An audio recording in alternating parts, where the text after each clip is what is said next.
The opinions expressed in the following podcast are for general informational purposes only and are not intended to provide specific advice or recommendations for any individual or on any specific security or investment product. It is only intended to provide education and entertainment about the financial industry and the stock market. Enjoy.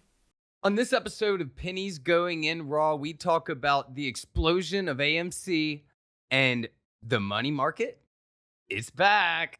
Hey, yo, check 1, 2. This is Flavor Flav in the building for the Atlas crew. Atlas Trading, what the fuck is up? There are traders, there are prodigies, and then there's legends. We're up 4%, baby. No way. 4 fucking percent. Buy the fucking dip. Hey, who told me about IDEX? Like, dude, what the fuck? Like, someone just made, like, a lot more money than me on my trade. You find out life's this game of pennies. Did you check the portfolio? Pennies. The margin for error is so small. I bet Warren Buffett never did that. And they out there making money right now off of penny stocks. Them two guys is putting in work to make y'all rich. The pennies we need are everywhere around us. Time to think big. Pennies Going In Raw. Featuring Dan, Dia Dukes. And Hugh Honey. Produced by Vinny Strokes, baby. Today's episode of Pennies Going In Raw is brought to you by Benzinga. Benzinga is our absolute favorite resource to use to trade with. We use it for charts and news and scanners. Look, guys, we use it for everything except for buying and selling stocks. I mean, that's all there is to it. And if you're not using Benzinga Pro, which you can get for 2 weeks free at pro.benzinga.com, that's pro.benzinga.com. You should at least be checking out their YouTube channel every single day, youtube.com/Benzinga. They have Hot Stocks Lukes and a just plethora of fantastic guests, from me and Hugh to Mia Khalifa to Ripster to CEOs of companies to CEOs of Weeble. They have it all, guys. Make sure you check it out. That's youtube.com/Benzinga. Welcome back to another episode of Pennies Going In Raw. Today is Wednesday, June the 2nd. Man, it is a special day. AMC, as we are recording this, is at $70. I don't even know what to say. Like, we thought January was nuts. Oh my God. This is so crazy. It's just breaking walls. You have everything is going bananas right now. I mean, you have like Zach's play AHT is up like 25% on the day. It just broke 6 a little while ago. Just everything. The sympathies are going nuts. You got like Naked running with the meme stocks we mentioned last episode about the sympathies coming back. And I mean, today I wish I was not driving for the first half of today and I could have been trading all day. That would have been awesome. But just watching all this money coming in, It's a beautiful thing. I didn't see this coming at all, but it's awesome. You know what's interesting is that now AMC is worth like $30 billion. Is that nuts? yeah, you just said it's worth more than Best Buy. Yeah. didn't you? Yeah. So Best Buy is worth $25 billion. And within the last 10 minutes, AMC has basically added $10 billion to their market cap. It's ridiculous, and it honestly, like 100 does not seem out of the question. It's just weird thinking about all the predictions. You know, it just seemed like the AMC and GMEs, the meme stocks had their time, but what an incredible comeback story. And another thing that's interesting is Robinhood. They I guess they're not interested in protecting their user base this time. What a really interesting year for Robinhood, but it just goes to show that some finance companies or some firms, I should say, just are untouchable. First they come out in February and they said they're protecting the user base. As you said, this time now they're not halting stocks or halting from being able to sell. So now Are you protecting users or were you lying? What is it? But nobody's going to be held accountable. Like this is never going to go anywhere from here. Like nobody's ever going to ask that question at a level of who's important. Like PGR is not important. Nobody's going to ask that question who can really get an answer. It just goes to show, Yeah, it's definitely like what a crazy situation. But I mean, throughout the day, throughout the rest of the week, we're definitely going to see where this goes. I mean, there's no telling. I mean, with these, there's no telling. But when these cult, I mean, the meme stocks have such a cult following now. Dude, it's insane. And listen, I hope our PGR listeners understand that we love to make money. This is a great sign for everything across the board.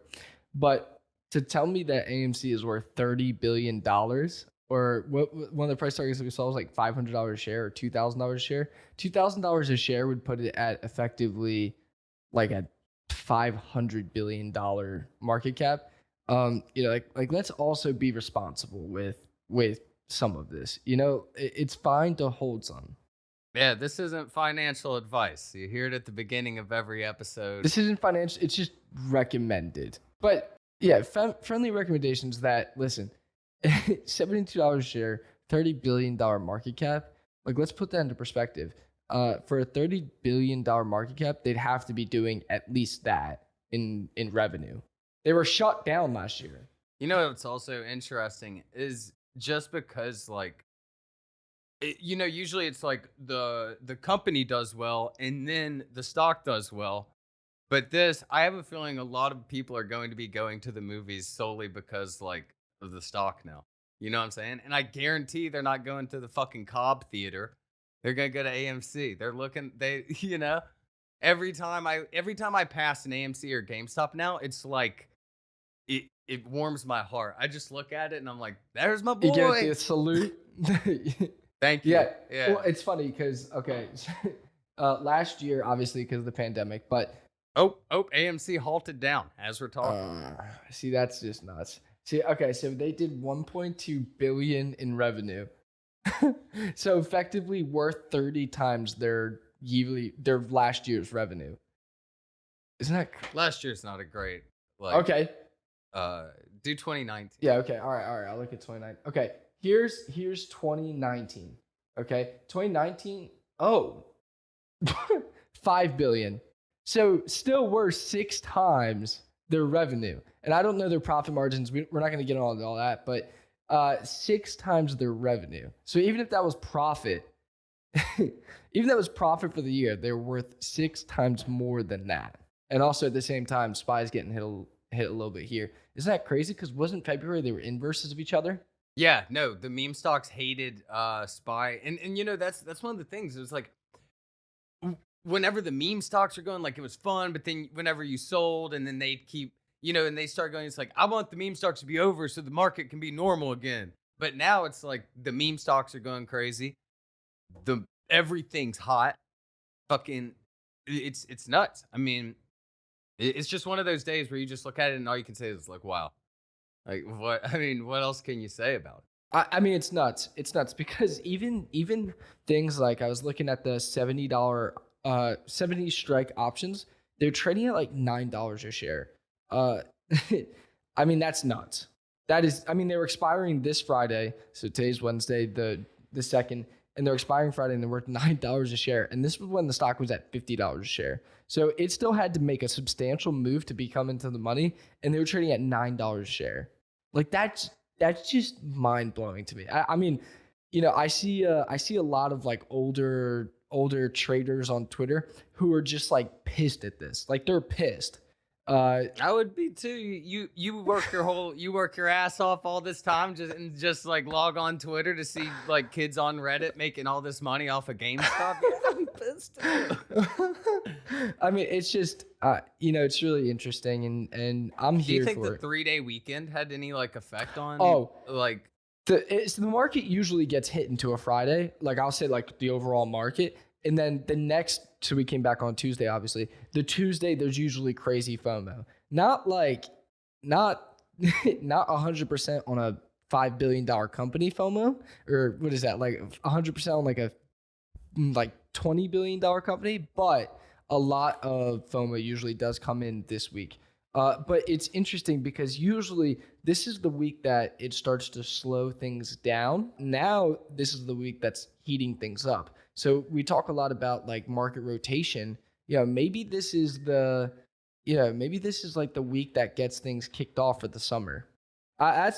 We talked about it a few times, but I think that's seriously what's going to happen. I mean, AMC is now a growth company, so now I hope that we start to see growth just up. Yeah, it's the amount of hot boy summer that stocks are gonna have. Dude, I'm feeling the small caps this summer. I mean, I'm saying it. I mean, the setup for it is so perfect. They're beaten down so bad, but one thing I'm worried about, I don't want things to get exhausted this week. Like, maybe a little pullback somewhere, but like, fuck it.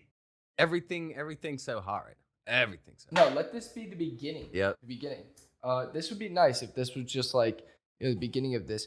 I will say though, what I think that we should talk about is our goals, because it seems like January really started out super hot, and then after that, things kind of it kind of chilled for like what feels like 3 months now. And so I think that we were all off to a really good start on our goals, and now that we're getting into the second half of the year, talking about how traders have to have like kind of flexible goals. Oh yeah, no, for sure. Because I mean, even like when let's say you do your goals at the beginning of the year. I mean, you could have smashed those goals if you just had AMC or GameStop options by February. You know what I'm saying? So there's definitely like times we always talk about, well, we haven't in a while, but flexibility of your goals. But yeah, it's a good point, especially like with everything going on. Exactly. And so the back half of the year is going to be super crucial to a lot of people because we had a super hot last year, obviously. We had a super hot January, and then things really cooled off. And it felt like I was getting like one DM a day, like, hey man, like, thank you for everything. I hope to come back to the market, but like I have to go. Like I'm imagining like that meme of just like the kid, like, kind of fading out. Yeah, exactly. Yeah. And it was tough because it really did feel like once a day I was getting a DM like that. But this is where it's super important to have goals.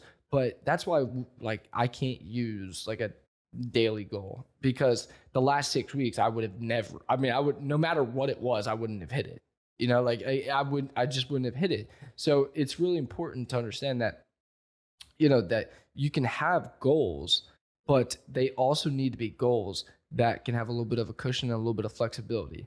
Because if you had, as you were talking about earlier, if you had taken your goals in January, smashed them, and then went for new goals in the last like 6 weeks, most traders haven't done well. So it's one of those things where it has to be like a constant brake and a constant gas pedal, back and forth, gas, brake, because when it's hot, we have to push it.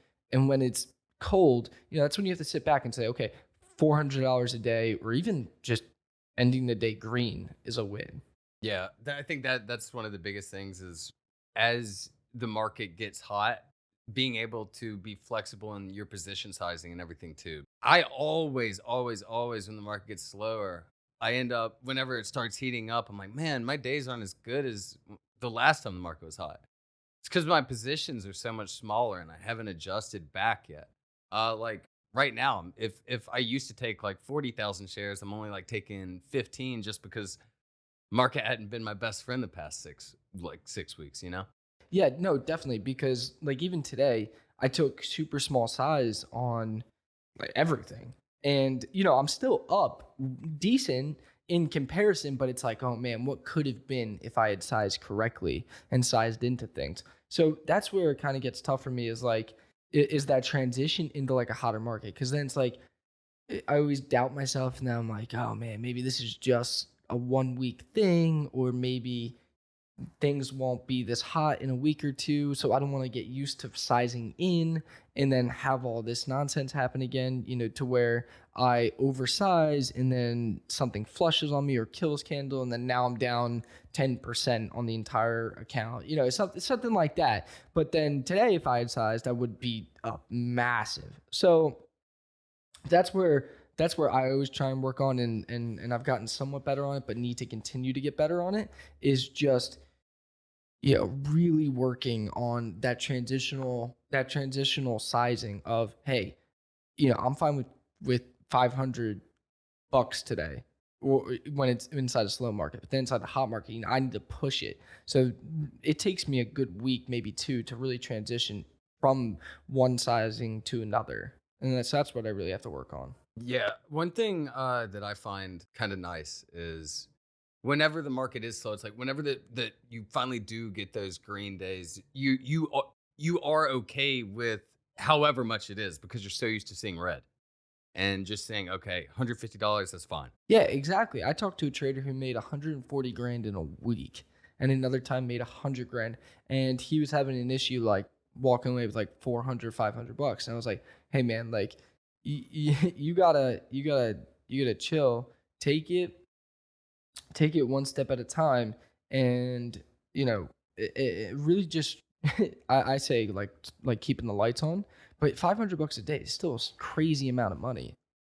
It's a lot of money, but as traders, we always look at it as like a video game. And so when we go from the gulag, come back from the gulag and making stupid money that tons of people can't fathom, and then we have to go back to like level 2 and you go back to making $500, $200, we're like shooting ourselves, and we feel like we're getting down ourselves. But even still, I this is one of the things I always try and remember myself, is that, hey, not only do we make more than what I would probably make coming out of college, I mean, like the average, I make more now than the average college kid coming out of college, and even if I didn't, there's so many more perks, in my opinion, and how I think of it, than a regular college kid at their first job. I don't have to commute. I'm my own boss, which is a double-edged sword. But I'm my own boss. I can work inside shorts and a sweatshirt. I can have unlimited PTO if I want. Like things like that I have to remind myself that of the benefits and the perks that really come to this job. Oh yeah, no, I mean it's on display every day. Like like it was Memorial Day on Monday, and I was like, okay, I'm going out tonight, and I ended up staying in a different city for 2 days on accident. And just because we can't, like, we have the free time. Like, this is why we do what we do. And no, it's like it's a blessing and a curse some days, but this is why you work hard to be able to do this. I mean, like, just never having to answer to anyone is the best. Oh, never having to answer anyone, like you said, is that we can travel. Like, I've been on 8 different planes inside the past 4 weeks, and I'm flying out tomorrow. So it's like, it's really awesome that we get to do this. But then when I'm inside the desk, I'm working my ass off. So it is a double-edged sword. But if you understand the liabilities, and you understand that, hey, this is my only income, and some days it does suck. Like some days, it's nice having a salary. It's beautiful to be like, okay, I make $300 every day, but. And sometimes if I lose like 5 figures, I'm like, damn it! Like I should have just went and like bought a Toyota Corolla today, and it would have been more productive, and I would have probably saved money. Oh, that is the worst. That is the last thing to do. And just look at, like, if you have a really bad week, just be like, if I would have just taken the week off, I could have just had this $12,000 to do whatever I wanted. But now, I gave it to the American economy. You're welcome. Or I gave it to some dirtbag business guy, market maker, That's how I usually think of it. But that being said, the perks of this job are awesome. Most of it's the mentality, and that's why, like, this whole goals thing, is so important because I know if you guys are listening to this, you know that over the course of the next week on TikTok, on Twitter, on Instagram, there's going to be people who are AMC millionaires. Like that's going to be a thing. Like that's going to be a trend. Oh, it's all already. I mean, Yeah. Dogecoin millionaires, AMC millionaires, GameStop millionaires. I mean, it's like what's going on? Like that's the thing. It's whenever all these are on the news and everything is whenever it gets real and people start really coming to the market with a lot of money, man. Yeah.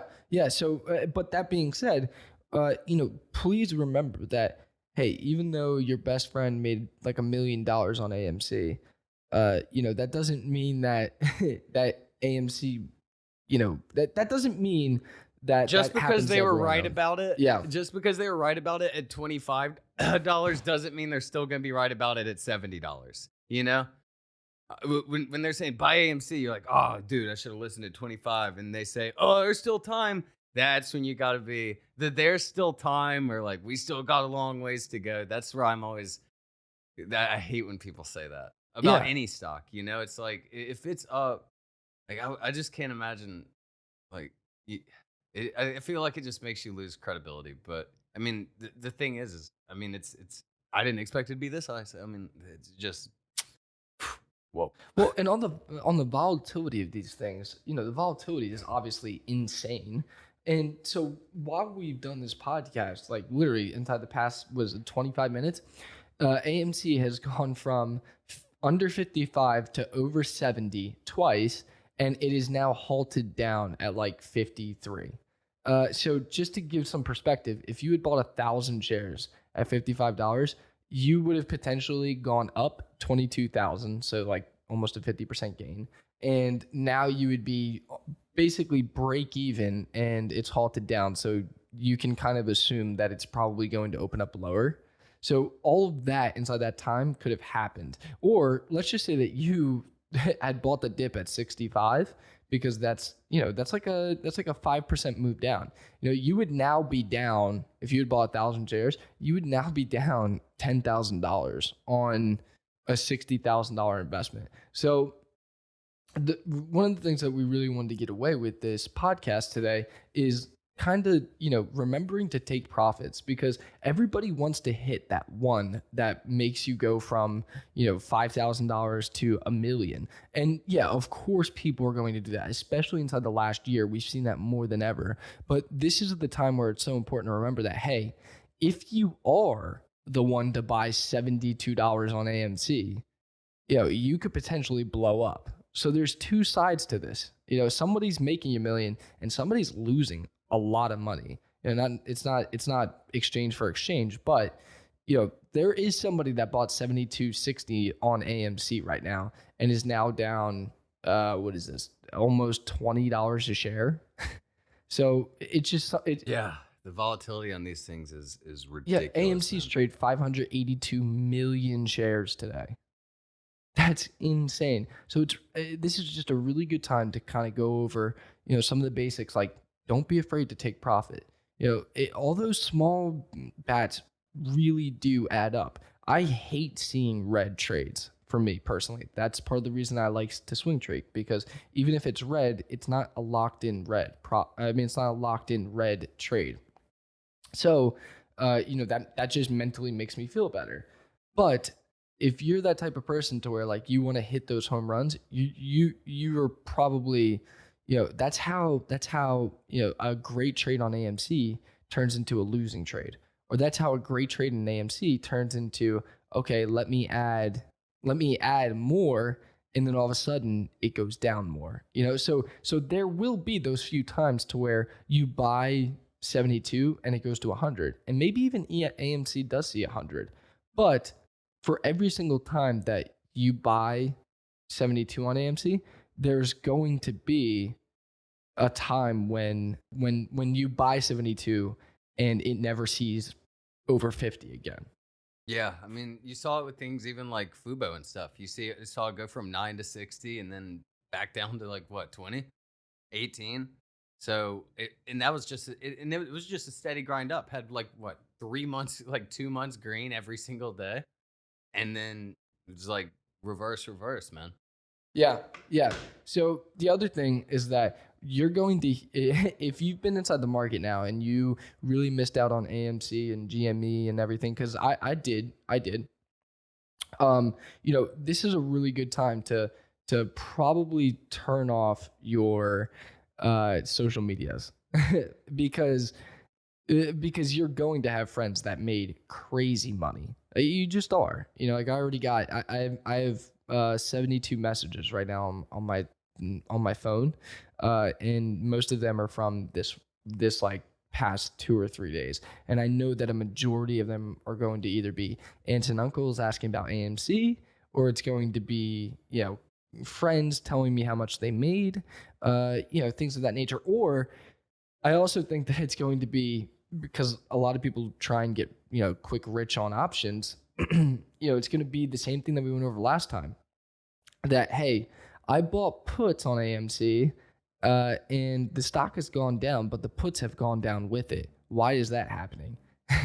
And, obviously, if you listen to PGIR, you know why, but that's going to be like the next set. Oh, dude, the amount of Facebook stories with like people bragging about 30 shares of AMC or Dogecoin, it's they're going nuts right now. That the Facebook stories are out of control. Oh, I bet. I can't look because in February it pissed me off too much because I couldn't. I was getting we talked about it, but I was getting texts like, "Hey man, like no wonder you're so well off or whatever." If I was doing this for 7 years, like I'd probably be a billionaire, honestly. Okay. All right. Sick. So, just keep that in mind that this is again, this is an anomaly. It's so awesome that we're here to see it. But if you missed out on it like me, Dan, did you make any money on AMC this time around? I didn't play it round 2. I played the sympathies. I missed it. Yeah, so if you're like, we're all inside the same boat. There was a lot of money to be made. We didn't make anything. Most of the traders that I talked to on a regular basis, they didn't touch it. I know PJ was in from like sub 20 or something. So he had a great trade. But Tommy, dude, whenever Gary, PJ first started tweeting about AMC again, I was like, damn, that's risky. And they was holding it every night. I was like, guys got some balls. And I'm like, look at it now. Yeah, exactly. So there's going to be tons of FOMO. And this also goes to show that this is the other thing that we have to talk about is that the news cycle is what they call like the 24-hour news cycle, or is it the 9-hour news cycle? I forget what they call it. I think it's 24-hour news cycle. All I know is that you're probably not saying it right. Well, I think it's 24-hour news cycle. I think I took a class on it. I took a class on one of these things. Didn't pay very good attention. Yeah, I was too busy trying to pick up AMC, Yeah. What do you call it? So any news that was, let's call it 6 p.m. the night before, is probably already forgotten about, unless it's some kind of huge news. On average, it take 24 hours, boom, in, out of the news. They call it the news cycle. So if we go back to a a market that's not insane, a lot of people are speculating, including us, are speculating that this is going to light the market on fire. But if it doesn't, we have to be mindful of that, and we also have to prepare for that. So we can't go into next week because I'm going to assume kind of like our 24-hour news cycle for FinTwit is by the end of Friday. So we could go into Monday and nobody could be talking about AMC. AMC could only trade like 1 million shares and nobody would think anything of it. So if that's the case, you have to fight the FOMO. You have that 24-hour news cycle. It doesn't affect bag holders though. They'll still be thinking about it, no doubt. Also, one of the questions I wanted to ask is, did you see the AMC shareholder benefits? Oh, you get free popcorn at the movies, don't you? Is that allowed? I don't know. I asked the same thing. I was like, can that be allowed? I honestly don't think. I mean, I wouldn't. If someone had told me that before the news broke, I would honestly think that that's not allowed, because aren't you kind of bribing people to buy this stuff? You're giving discounted shares off $8 off. I don't know. It just feels like Like that I like feels my like AMC shares with extra butter. like that feels super gray area. Yeah, no, I think that is a little sketchy, no doubt. But hey, I mean, any company, you got to think how like weird this is for like the head honchos at AMC and like GameStop. Like they didn't see this shit coming. They're like, God, that whole February thing was wild. Now they check again. They're like, what the hell? Yeah. Well, also we should talk about that. AMC management, I have some serious issues with them. In fact, I'm kind of pissed at them because they're always about the shareholders, always about the shareholders. They took like $10 million in bonuses last year. In bonuses. For what? AMC wasn't open.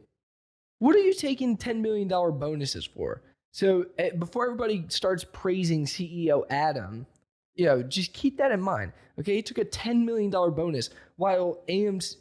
You're gonna get destroyed on Twitter. For this I'm sure. I mean, listen, it wouldn't be the first time, but think about this. Okay, it's not like they were given a dividend.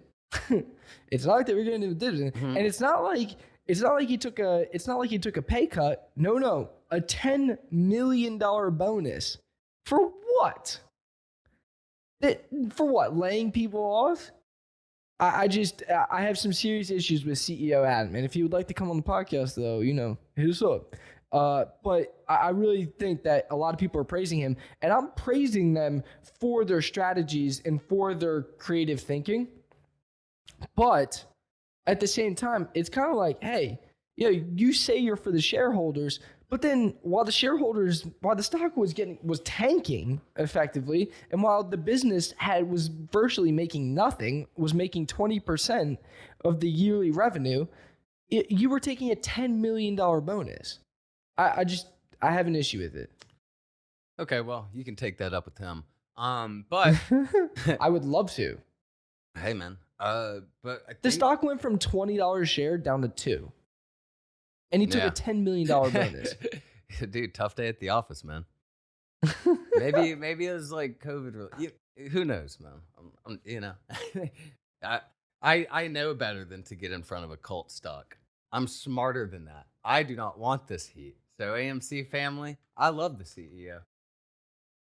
You've heard it here first. Dan loves whoever the CEO of AMC is. We did have a giveaway from last week. So I've got the thing pulled up right now. It's sketchy, right?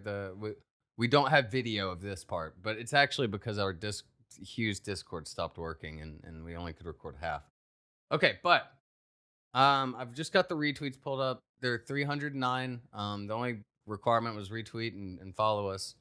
And so I'm just gonna scroll, I guess, to like the middle. And do I do the one at the top, the middle, or the bottom of where I scroll to? I'll let you pick that. Middle. It really doesn't matter. It just affects who wins. Okay, the middle. Okay, I'm doing some scrolling. My eyes are closed.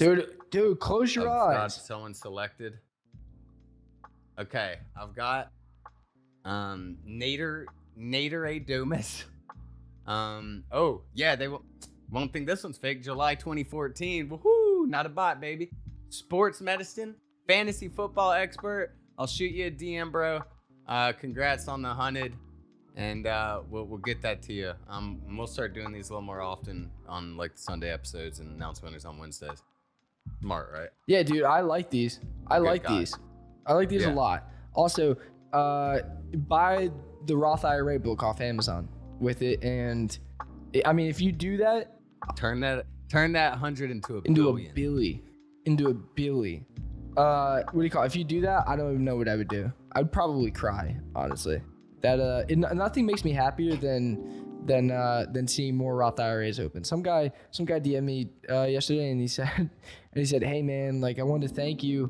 I had nowhere to put my drug money, but I put it inside my Roth IRA, and I was like, oh, that is so sweet. That is so nice. Yeah, you're helping people like launder money, man. So good for you, bud. All right, well, that's all we got for today. I am officially like just done. My body is out of it.